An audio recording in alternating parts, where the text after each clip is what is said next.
ზეგი თუ რემონტს გეგმავთ ან მის პროცესში ხართ აუცილებლად უნდა გვისმინოთ რემონტის საკუთარი სივრცის შექმნის და განახლების პროცესია რომელიც ხშირად თვეების განმავლობაში მიმდინარეობს და ყოველ ეტაპზე დაკვირვებას და ჩართულობას საჭიროებს ნებისმიერი ტიპის რემონტს დრო და ძალისხმევა ჭირდება რა უნდა გავითვალისწინოთ რემონტის დროს ყველა საჭირო ინფორმაციას გაგვიზიარებს დღეს ჩვენი სტუმარი საქართველოს დიზაინერთა კავშირის დამფუძნებელი არქიტექტორი და დიზაინერი თამარ კიკალეიშვილი შემოგვიერთდა.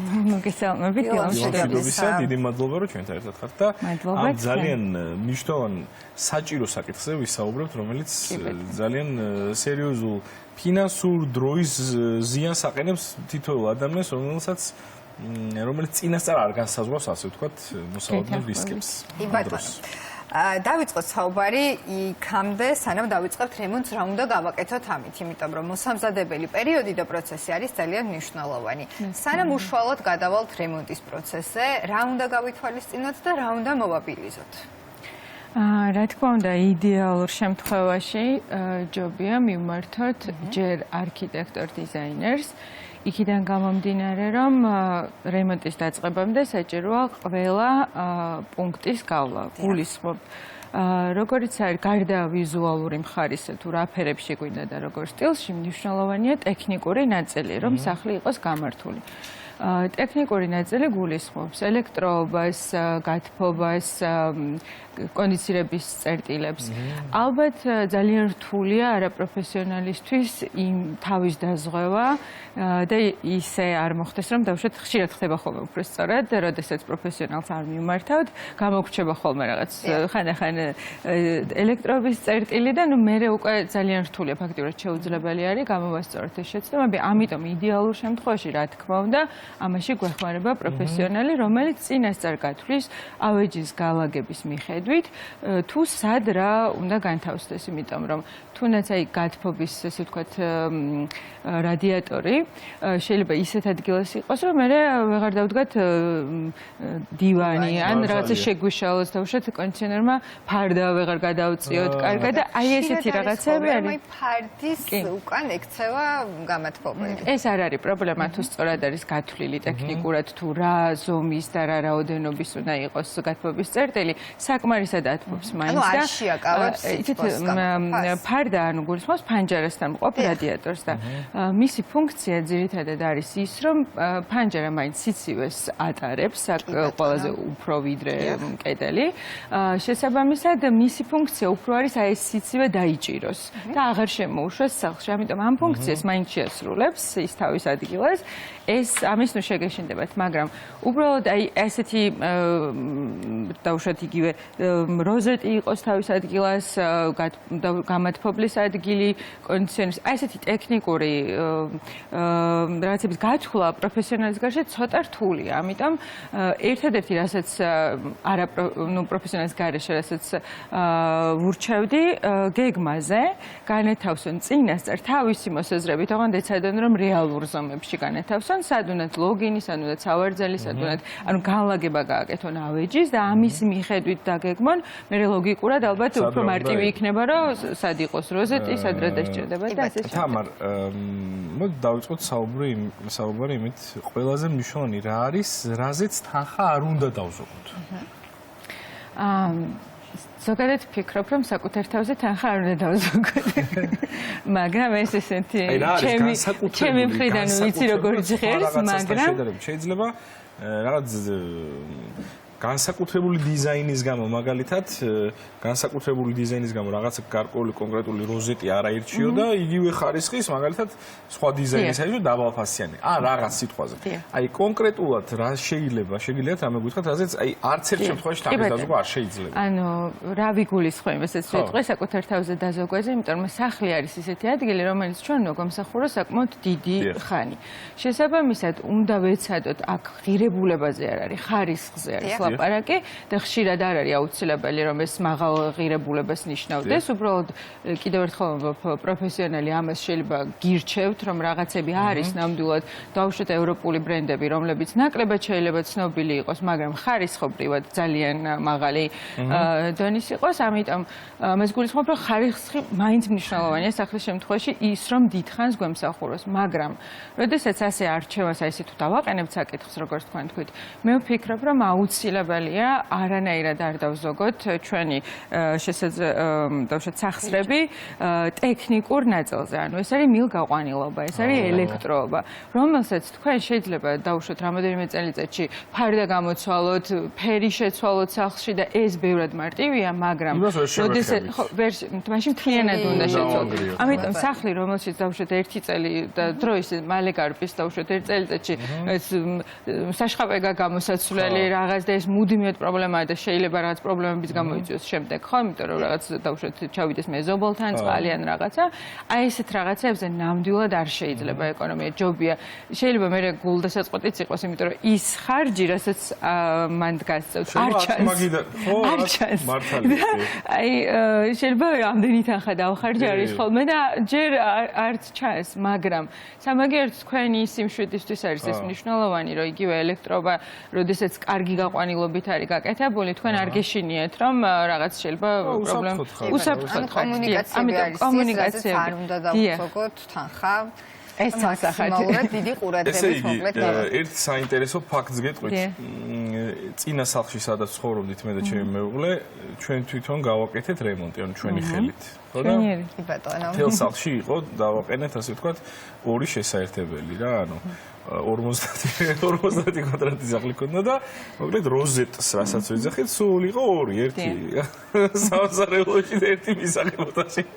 ყველაფერი იმაზე ქონდა დაერთებული. მე მივხვდით რომ მოკლედ ახლა მეორე სახლში რო გადავედით, ყველგან დავაყენებინეთ ეს როზეტები რა, შემოსასვლელში და დაახლოებით 50 სად უნდა დავაყენოთ, როგორ დავაყენოთ, აი ეს შევები რომ ვიცით, ვინც რემონტს აკეთებს.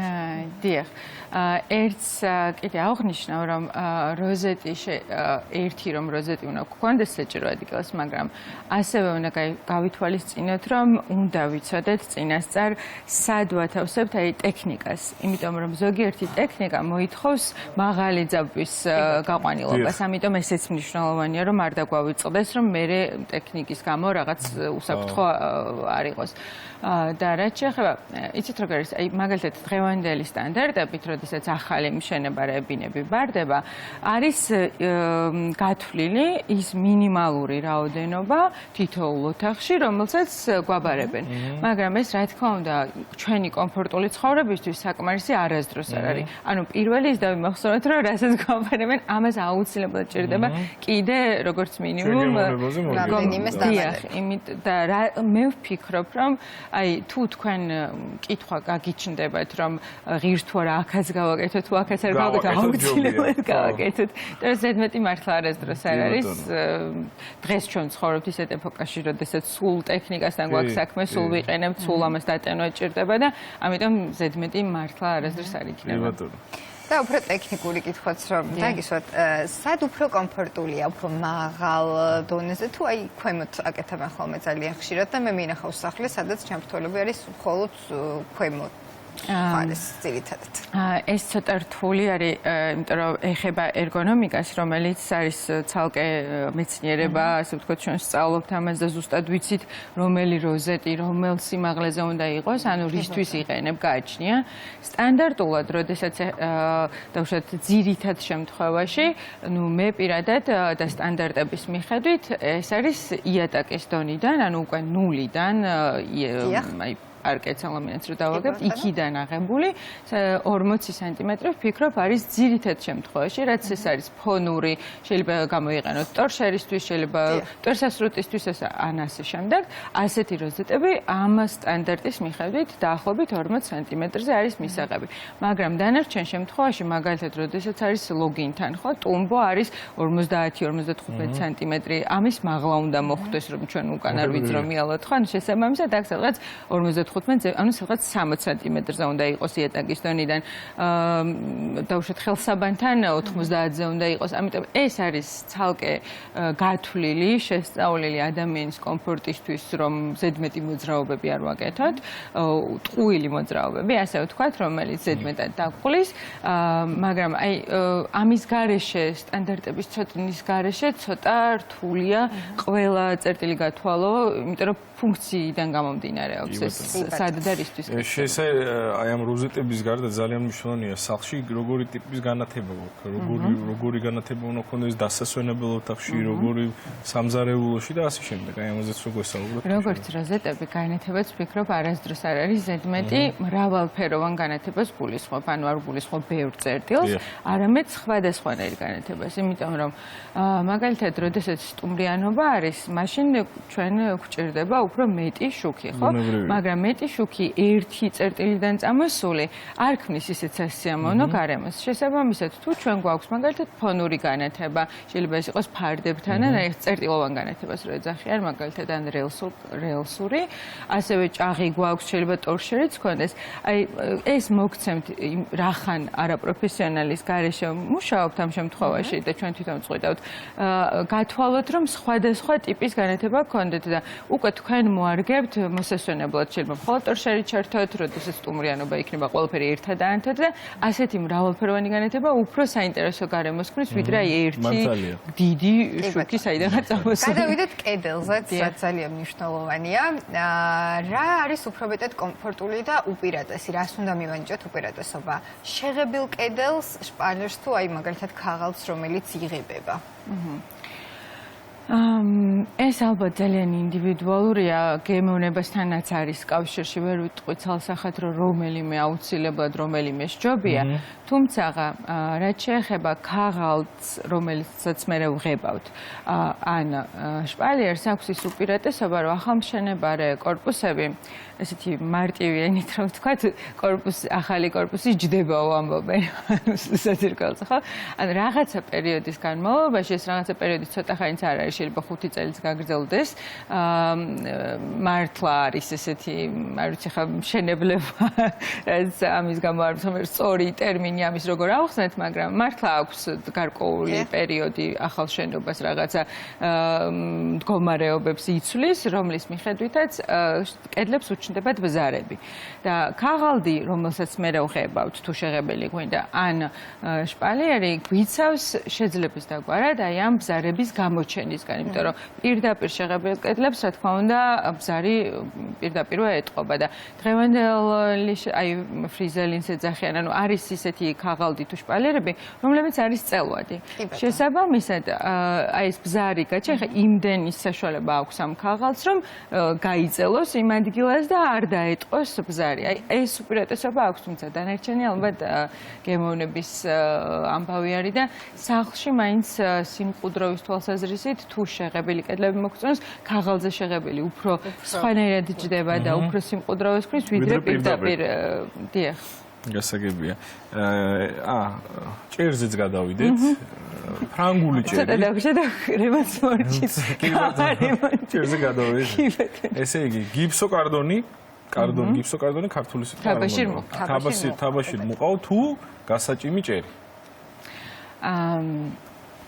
რთული საკითხია, იმიტომ რომ კიდევ ერთხელ ხარისხთან მივდივართ. ანუ ჩვენ ქვეყანაში სამწუხაროდ ფრანგულ ჭერს, რასაც ეძახიან და ტყუილად არ ეძახიან, ანუ მოიფიქრეს ამ სტილის ჭერი საფრანგეთში თავის დროზე და აქედან შემოვიდა ჩვენთან. თუმცა ეს აღნიშნული ფრანგული ჭერი ბჭყალებში ხშირ შემთხვევაში ფრანგული არ არის. და აქედან გამომდინარე არის მისი ანალოგი, უფრო იაფიანი, რომელსაც მე როგორც მსმენია, მე არ ვიყენებ პროექტებში, უბრალოდ ვიზუალურად ნაკლებად მომწონს მეც და ჩემ დამკვეთებსაც, ასე ემთხვევა, არ ვიცი რატომ. თუმცა რჩევის სახით თუ უკითხავთ ჩემთვის, მე მithქვამს, რომ პრაქტიკიდან ვიცი სხვა დიზაინერებისგან თუ ხა ჩვენი თქვენი ესე ვთქვათ პროფესია ეს რომ ვაკვირდებოდეთ და ვსწავლობდეთ სხვადასხვა მასალებს. ზოგი ამბობს რომ აი მისი უხარისხობის გამო ხანდახან გარკვეული სუნი უჩნდება ამ მასალას. აი კიდე დაუშვათ აბაზანებში იმიტომ აკეთებენ ხოლმე რა თუ დაუშვათ მეზობლისგან წყალი ჩამოგვივა ეს არ უნდა გაფუჭდეს ანუ ჩამოიწელს მე რაღაც მეთოდით გამოაქვთ ეს წყალი და ისე უბრუნდება თავის ფორმას ეს ჭერ თითქოს და ეს ამ ხრივ უფრო გვიცავს მაგრამ რამდენად ასრულებს რეალურად უხარისხო მასალა იმ ფუნქციას რაც უნდა ქონდეს ცოტა საეჭვოა ამიტომ მაინც ვფიქრობ რომ თაბაშირ მუყავა რომელიც ნესდგამძლე თაბაშირ მუყავაც არსებობს აბაზანებისთვის ჩვეულებრივ მწვანე ლურჯიც არის უფრო მეტად მდგრადი თეთრი ფერის საძინებლებში მე ვფიქრობ რომ ამ მასალას არ აქვს ტოქსიკური ეს სუნიც ხომ ტყუილად არ ჩნდება ანუ ეს ტოქსინია რომელსაც ჩვენ სუნთქავთ და ძალიან საშიშია ჩვენ ჯანმრთელობის განსაკუთრებით დახურულ სივრცეში რომელიც არ ნიავდება ამიტომ მე ვფიქრობ რომ თაბაშირ მუყაოს მასალა ნაკლებად პრობლემურია ამიტომ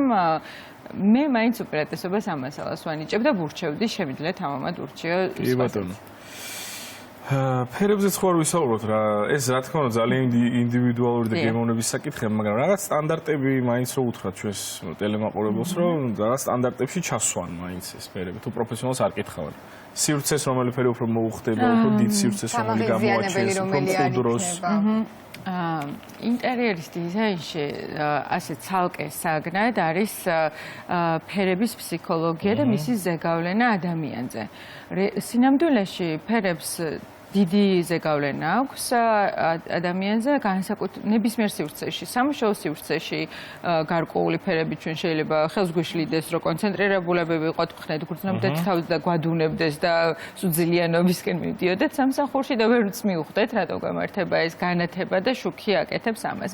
ამიტომ საძინებლებში უფრო მშვიდი და პასტელური ფერები სასურველი არის, რომელიც ჩვენს გონებას არ აღიზიანებს ზედმეტად და გვეხმარება რომ მოვდუნდეთ და დავმშვიდდეთ და ძილისთვის მოვამზადოთ.